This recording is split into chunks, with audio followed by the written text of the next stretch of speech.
Welcome to my new video. आज से मैं आपको क्लास 12th का फिजिक्स केमिस्ट्री बायो हिंदी और इंग्लिश के चैप्टर्स पढ़ाऊंगी। तो चलिए सबसे पहले शुरू करते हैं हमारे फिजिक्स के चैप्टर इलेक्ट्रोस्टैटिक से। तो इलेक्ट्रोस्टैटिक में पहले हमारा आता है इलेक्ट्रिक चार्ज।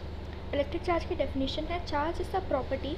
चार्ज एक ऐसी प्रॉपर्टी है जो एसोसिएट करता है मैटर से, ड्यू टू विच ये प्रोड्यूस करता है और एक्सपीरियंस करता है इलेक्ट्रिकल और मैग्नेटिक इफेक्ट्स। फिर हमारा आता है इसके टाइप्स। दो तरह के होते हैं, एक होता है पॉजिटिव, एक होता है नेगेटिव।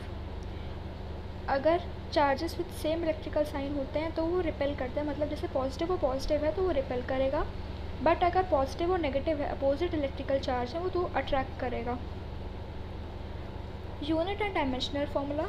ऐसा यूनिट हमारा चार्ज का होता है कूलम, जिसको हम कैपिटल C से डिनोट करते हैं। फिर 1 मिली कूलम होता है 10⁻³ कूलम। 1 माइक्रो कूलम होता है 10⁻�6 कूलम। 1 नैनो कूलम होता है 10⁻⁹ कूलम। इसका डायमेंशनल फार्मूला होता है Q = 80।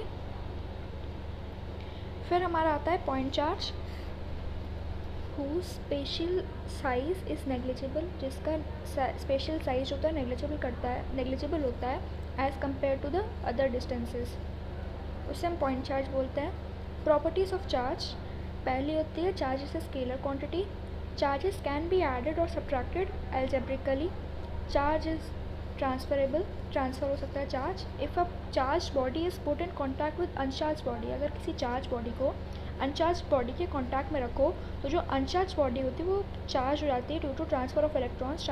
इलेक्ट्रॉन के ट्रांसफ़र की वजह से वो चार्ज हो जाती है from one body to the other. फिर हम लोग आगे बात करते हैं, charge is always associated with mass, that is charge can not exist without mass, though mass can exist without charge. Charge जो होता है वो मास के बिना एग्जिस्ट नहीं कर सकता, लेकिन जो मास होता है वो एग्जिस्ट कर सकता है without any charge. Charge is conserved. Charge can neither be created nor be destroyed. ये हम लोग ने बहुत पहले भी पढ़ा है कि चार्ज कभी बन भी नहीं सकता और डिस्ट्रॉय भी नहीं हो सकता। Invariance of charge.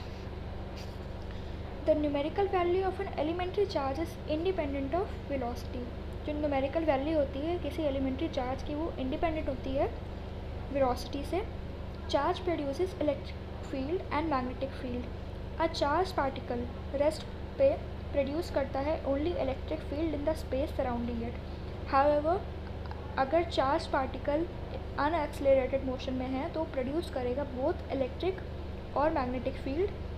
और motion of charge particle accelerated है, it not only produces electric and magnetic fields, लेकिन उसी के साथ साथ वो रेडिएट करता है energy in space surrounding the charge in the form of electromagnetic waves. Charge resides on the surface of conductor. Charge reside करता है आउटर सरफेस पे कंडक्टर के, क्योंकि जो लाइक चार्जेस होते हैं वो रिपेल करते हैं और ट्राई करते हैं to get far away as possible from one another and stay at the farthest distance. वो एक दूसरे से दूर रहते हैं from each other which is outer surface of the conductor. This is why a solid and hollow conducting sphere of same outer radius will hold करेगा maximum equal charge and a soap bubble expands on charging. इसीलिए soap bubble जो होता है वो expand करता है charging पे। फिर आता है quantization of charge. Quantization of charge की बात करें तो when a physical quantity can have only discrete values rather than any value, तब उस क्वांटिटी को हम क्वांटाइज्ड कहते हैं। जब एक फिजिकल क्वांटिटी है उसमें सिर्फ कोई डिस्क्रीट वैल्यू होती है रादर दैन कोई भी वैल्यू, तब उससे हम एक क्वांटाइज्ड कहते हैं, तब उस क्वांटिटी को हम लोग क्वांटाइज्ड कहते हैं। The smallest charge that can exist in nature is the charge of an electron. जो स्मॉलेस्ट चार्ज होता है जो एग्जिस्ट करता है नेचर में वो होता है हमारा charge of an electron.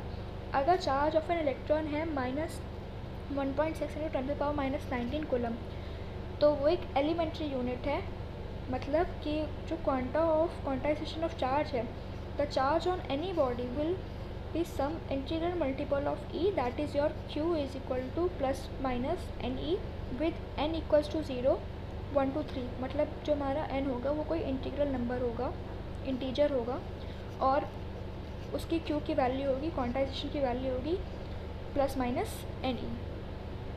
Charge on a body can never be 0.5, मतलब कोई फ्रैक्शनल नंबर नहीं हो सकता 0.5 या फिर 17.2, ऐसा कोई नहीं हो सकता चार्ज बॉडी पे। अब आगे हम लोग बात करते हैं comparison of charge and mass की। We are familiar to role of mass in gravitation. हम लोग को पता है मास का क्या रोल है हमारी ग्रेविटी में, ग्रेविटेशन में, और हमने पढ़ा है some features of electric charge. तो हम अब कंपेयर करते हैं बिटवीन टू, चार्ज और मास के बीच में हम लोग कंपेरिजन करते हैं। Charge, electric charge can be positive, negative और zero. Mass of body is positive quantity, वो सिर्फ पॉजिटिव रहती है। Charge can be carried by a body, does not depend upon the velocity of body. Mass of body increase करती है उसकी velocity के साथ, that is m equals to m not by root of 1 minus V square upon C square, जहाँ पे c हमारी velocity होती है लाइट की इन वैक्यूम, m मास होता है और वेलोसिटी v होती है, m नॉट होता है rest mass of the body. Charge is quantized, और जो क्वांटाइजेशन ऑफ मास होता है वो इस्टेब्लिश होने में भी टाइम लेगा, तो चार्ज हमारा क्वांटाइज होता है। इलेक्ट्रिक चार्ज हमेशा कंजर्व्ड होता है, मास कंजर्व नहीं होता है, as it can be charge into energy and vice versa. Force between charges can be attractive और repulsive according as the charges are like or unlike. The gravitational force between two masses is always attractive. जो gravitational force होता है दो masses के बीच में हमेशा attractive होता है। फिर हम लोग बात करते हैं मेथड्स ऑफ चार्जिंग की। मेथड ऑफ चार्जिंग में आता है a body can be charge by following methods. कुछ मेथड्स होते हैं। पहला मेथड होता है फ्रिक्शन से। फ्रिक्शन में दो बॉडीज़ जो होती हैं वो रब की जाती हैं एक साथ। Two bodies are rub together. Electrons are transferred from one body to another. Electrons जो होते हैं वो ट्रांसफ़र होते हैं एक बॉडी से दूसरी में। इसी की वजह से जो एक बॉडी होती है वो पॉजिटिवली चार्ज हो जाती है और दूसरी नेगेटिवली चार्ज हो जाती है। एग्जाम्पल ले लो, जैसे कि हमारा ग्लास रॉड होता है, उसको हम रब करते हैं सिल्क से, जो ग्लास रॉड होता है वो पॉजिटिवली चार्ज हो जाता है और जो सिल्क होता है वो बन जाता है हमारा नेगेटिवली चार्ज। हाउएवर एबोनाइट को जब रब करेंगे वूल के साथ, एबोनाइट ऑन रबिंग विद वूल, वो हो जाता है negatively charge, making the wool positively charge. वो वूल को पॉजिटिवली चार्ज कर देता है। क्लाउड्स जो होते हैं वो भी चार्ज हो जाते हैं फ्रिक्शन से। Charging by friction in accordance with conservation of mass, जो दोनों पॉजिटिव और नेगेटिव चार्जेस होती हैं इन इक्वल अमाउंट्स अपीयर करती हैं simultaneously due to transfer of electrons from one body to other. अब बात करते हैं electrostatic induction. If a charge body is brought near to an uncharged body, अगर किसी चार्ज बॉडी को एक अनचार्ज बॉडी के पास लाते हैं तो जो चार्ज बॉडी होती है वो अट्रैक्ट करती है अपोजिट चार्ज को और रिपेल करती है सिमिलर चार्ज को present in the uncharged body. As a result of this, one side of neutral body close to charge body वो अपोजिटिवली चार्ज हो जाती है while other is similar charged. This process is known as electrostatic induction. इसे हम electrostatic induction बोलते हैं। ये diagram हमारा इलेक्ट्रोस्टैटिक इंडक्शन का कैसे वो होता है। Note, inducting body neither gains nor loses charges. Induct करने से बॉडी के कोई चार्ज का गेन भी नहीं होता और लॉस भी नहीं होता।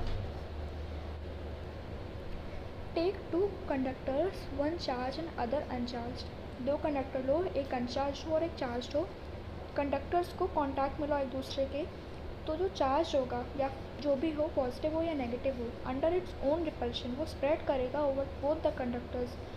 तो जो कंडक्टर होगा वो चार्ज हो जाएगा सेम साइन से, और इसे हम कहते हैं charging by conduction through contact.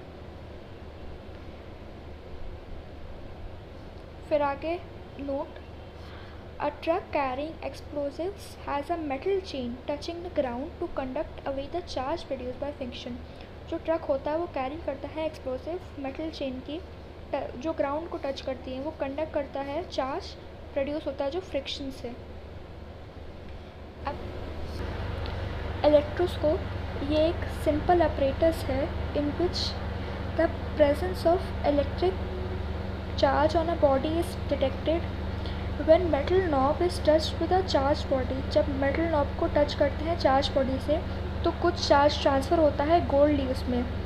when which then diverges due to the repulsion, जो बाद में डाइवर्ज होता है रिपल्शन की वजह से। Separation gives a rough idea of the amount of charge on the body.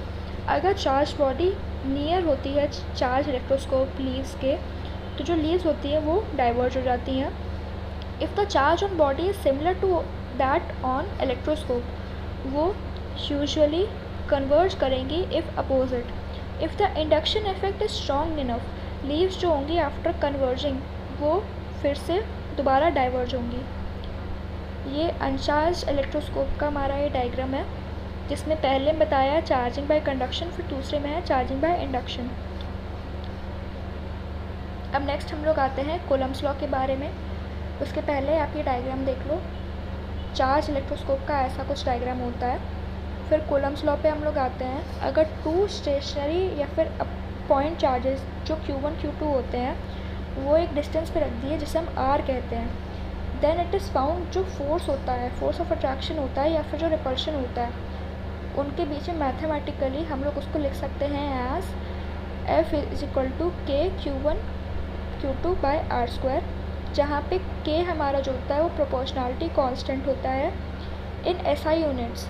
K has the value K equals to 8.988 into 10⁹, जिसको हम अप्रॉक्सीमेट करके लिखते हैं 9.0 into 10⁹ newton metre square by coulomb square. ये हमारा डायग्राम दिया है जिसमें Q1 और Q2 एक डिस्टेंस पे रखे गए हैं जिसको हम R कहते हैं, और उसी का ये फॉर्मूला है। The direction of force is always along the line joining two charge. Direction जो होता है फोर्स का हमेशा एक लाइन में होता है जो जॉइन करता है दो चार्ज को। फोर्स इज़ रिपल्सिव अगर चार्जेस में सेम साइन हो, और अट्रैक्टिव अगर चार्जेस में साइंस अपोजिट हो। This force is conservative in nature, और इसे हम कहते हैं inverse square law. Variation of K, constant K depend करता है upon the system of units और medium between the two charges. वो डिपेंड करता है उसके मीडियम या फिर यूनिट्स में दो चार्जेस के बीच। Effects of units in CGS for air K equals to 1, तो हमारा F जो होगा Q1 Q2 बाय R² होगा, R² dyne. In SI for air K equals to 1/4 pi epsilon naught जो होता है 9 इंटू 10⁹ newton metre square by coulomb square. F equals to 1/4 pi epsilon naught Q1 Q2 by R², जहाँ पे 1 Newton की value होती है 10⁵ dyne. Note, epsilon naught absolute permittivity होता है एयर का या फिर फ्री स्पेस का, जो हमारा होता है 8.85 into 10⁻⁻12 coulomb square by Newton पर मीटर स्क्वायर, जिसे हम फेराड बाय मीटर भी कहते हैं। डायमेंशन इसकी होती है m-1 l-3 T4 A²। Epsilon naught जो होता है रिलेट करता है एब्सोल्यूट मैग्नेटिक परमिएबिलिटी से। And velocity of light according to the following relation वो होती है C equals to √ micro naught epsilon not.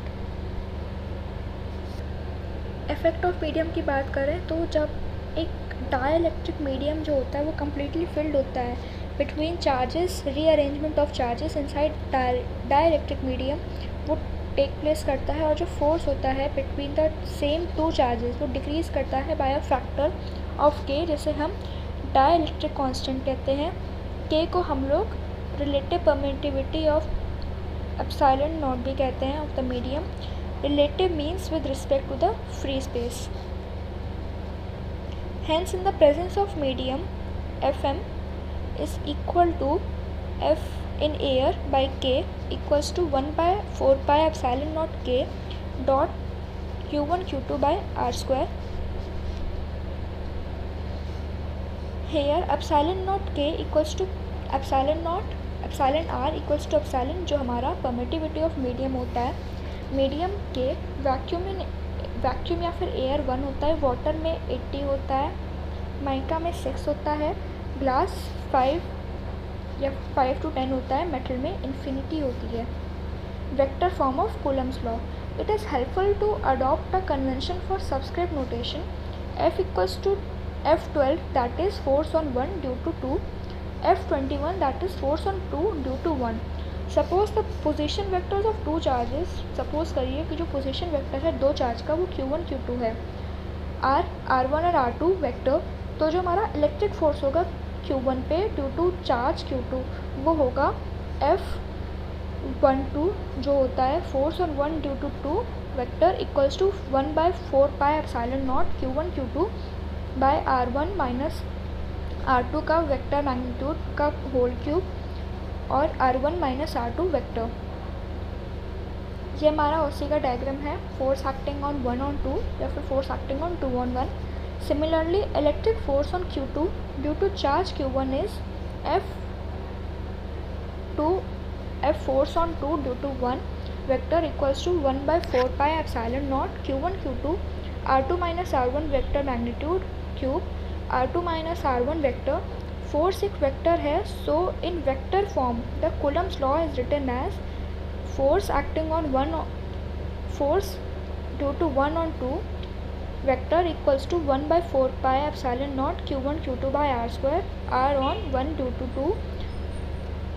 क्या अब इसके आगे का मैं आपको नेक्स्ट वीडियो में पढ़ाऊँगी। अगर आपको मेरी वीडियो यहाँ तक पसंद आई हो तो इस पर लाइक कमेंट करना ना भूलें, और अगर आप मेरे चैनल पर नए हो तो सब्सक्राइब कीजिएगा ना जाइएगा।